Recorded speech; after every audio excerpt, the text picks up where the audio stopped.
광주시가 올해 국비 3조 원 시대를 열었습니다. 내년에는 과연 어떨까요? 윤석열 정부가 국가 예산을 삭감하겠다고 예고하는 등 현실은 녹록치 않은데요.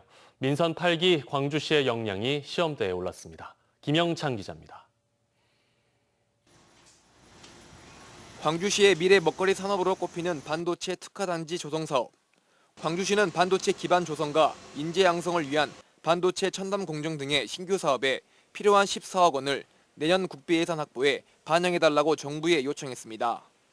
선왕권 원자력 의료원 신설 20억 원과 달빛 고속도로 건설 96억 원 등 신규 사업이 100여억 원으로 국비 요청 예산은 2,640억 원에 이릅니다.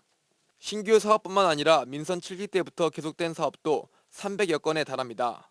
개통 지연으로 논란을 빚었던 도시철도 2호선 1, 2단계 사업 정상화를 위한 2천억 원, 아시아 문화전당 주변 기반시설 확충과 여건 개선을 위해 800억 원을 요청하는 등 지역 현안 사업들을 연속성 있게 추진하기 위해 내년 국비 예산 목표를 3조 5천억 원으로 잡았습니다.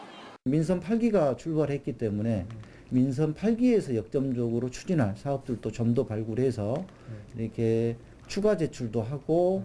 광주시의 목표와는 달리 상황은 녹록치 않습니다. 우선 정부가 긴축 재정을 이유로 신규 사업에 대해선 10에서 20% 정도 예산 삭감을 예고했고, 계속 사업인 도시철도 2호선의 경우 2단계 구간 총 사업비를 놓고 기재부와의 협상이 난항을 빚고 있기 때문입니다. 게다가 광주시에는 기재부 출신의 고위직이 사라져 중앙정부와의 연결고리가 빈약하다는 평가가 나오고 있고, 광주시의 미래 먹거리 산업과 관련된 국회 상임위에는 지역 국회의원들이 소속되지 않아 예산 확보가 어려움을 겪을 가능성이 커졌습니다. 강기정 시장도 우려를 나타내며 부랴부랴 호남 인맥 찾기에 분주해졌습니다. 과기정통 쪽이 좀 빠진 것이 아쉽습니다.